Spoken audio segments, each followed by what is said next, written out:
मी सर्जेराव विठ्ठलराव शेळके, राहणार चव्हाणवाडी, पोस्ट तालवाडा, तालुका गेवराई, जिल्हा बीड. गेली 10 ते 12 वर्ष झालं शेती करतोय आणि शेतीमध्ये माझं मुख्य पिकं ऊस आहे, डाळिंबे, झेंडू आहे, मोसंबी आहे, पपई आहे. आणि आमची ही जमीन की पूर्वी एकदम अशी कडक झालेली होती. अति वापर होत चाललेला होता रासायनिकचा.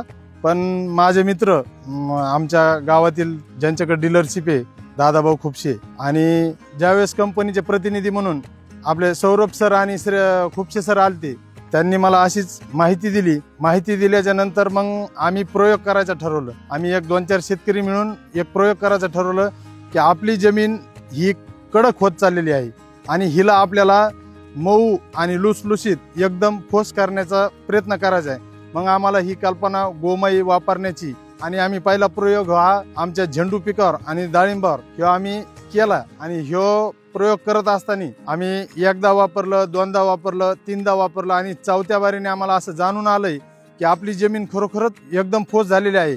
आणि जमीन ठोस झाल्यामुळं पांढऱ्या मुळीची संख्या वाढायला लागली आणि आपल्या झाडाची सुद्धा क्वालिटी एकदम चांगल्या प्रकारे दिसायला लागली. आपल्याला सर्व शेतकरी बांधवांनी पितांबरीचे गोमय आणि पूर्ण पोषण, APP आणि लिंबोळी पेन वापरू शकतात. मित्रांनो, मी वापरलंय, तुम्ही पण वापरून बघा. तर आपल्या शेतीमध्ये डाळिंबाच्या झाडाच्या भोवती कुठं ही जमीन तर ठोस झालीच, पण ठोस झाल्यामुळं तिच्यात गांडूळ पण तयार झालेत. मला ह्यावेळेस असा काय रिझल्ट येऊन गेला की जे आपण रासायनिक मध्ये 10-26-26, 18-46 हे जे काही खत, युरिया, हे जे काही रासायनिक वापरू आणि त्याला खर्च पण खूप लागत होता. आज खताचे भाव खूप गगनाला भिडलेले आहेत आणि पितांबरीचं गोमय टाकल्याच्या नंतर आपल्याला खर्च पण कमी होतोय आणि आपली जमीन पण भुसभुशीत होती.